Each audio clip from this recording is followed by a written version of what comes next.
Norway northern सी के बिल्कुल ऊपर स्वीडन, फिनलैंड और रशिया के साथ बॉर्डर शेयर करने वाला दुनिया का 5वां अमीर मुल्क है।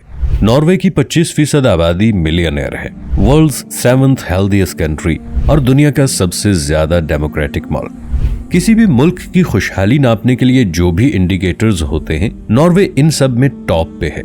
लेकिन नॉर्वे हमेशा से ऐसा नहीं था। 18वीं सदी के आखिर में मशहूर इकोनॉमिस्ट थॉमस माल्थस ने बर्फ से ढके नॉर्वे का दौरा किया तो उसने एक ऐसा मुल्क देखा जिसकी कौम थोड़ी बहुत खेती बाड़ी करके अपना पेट पालती थी। एक ऐसा पहाड़ी मुल्क जिसमें सफर तकरीबन नामुमकिन था। कस्बे दूर दराज और अलग थलग थे और इनके शहरी बहुत कम तालीम याफ्ता थे।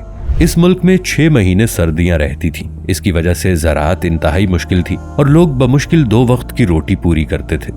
थॉमस के नॉर्वे से जाने के कुछ ही साल बाद नॉर्वे के हालात मजीद खराब हो गए। नॉर्वे की इकोनॉमी तबाह हो गई, पूरे मुल्क में कहत फैल गया। इसके बावजूद इतना बड़ा बदलाव कैसे आया? कैसे नॉर्वे इतना डेवलप्ड और अमीर मुल्क बन गया? आइए जानते हैं इस वीडियो में। नाज़रीन, Saudi Arab, Iran, Iraq, Kuwait, UAE, Libya, Russia और वेनेजुएला के पास दुनिया के 85% ऑयल रिजर्व्स हैं, लेकिन इनका कंबाइंड जीडीपी पूरी दुनिया के जीडीपी का सिर्फ 8% है और इनमें से कोई मुल्क दुनिया के टॉप 10 अमीर तरीन मुल्कों की लिस्ट में नहीं आता। दूसरी तरफ नॉर्वे दुनिया का 13वां बड़ा ऑयल प्रोड्यूसिंग मुल्क है, लेकिन ये क्वालिटी ऑफ लाइफ के लिहाज से दुनिया का 4था बेहतरीन मुल्क है। तो फिर क्या वजह है कि ये कंट्रीज इतना ऑयल प्रोड्यूस करने के बावजूद लिविंग स्टैंडर्ड में नॉर्वे के करीब भी नहीं? इसकी वजह एक फिनोमेना है। तेल का मसला यह है कि ये बिल्कुल लॉटरी जीतने जैसा है। तेल निकलने के बाद रातों रात कौमों पर पैसे बरसने लगते हैं, मगर मुल्क के हुक्मरान इन पैसों को टैक्स कम करने और अखराजात बढ़ाने के लिए इस्तेमाल करते हैं।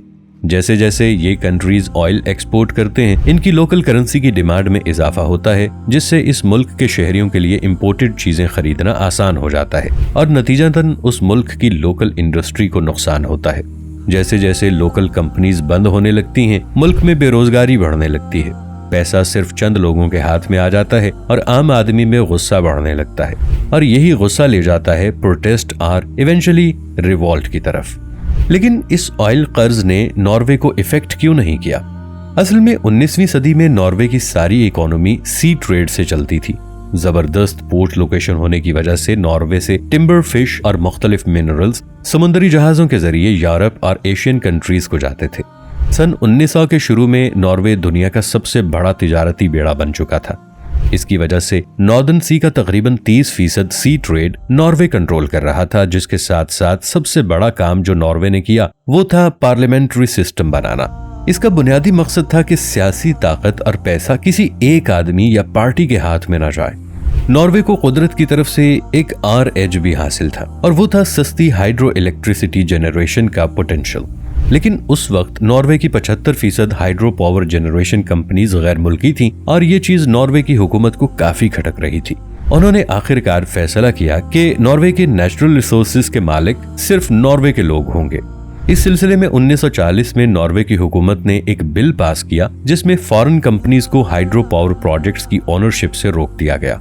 इसी दौरान रेलवे, सड़कों और ट्रांसपोर्ट का जदीद निजाम आने से नॉर्वे की लोकल इंडस्ट्री को भी एक मच नीडेड बूस्ट मिल गया।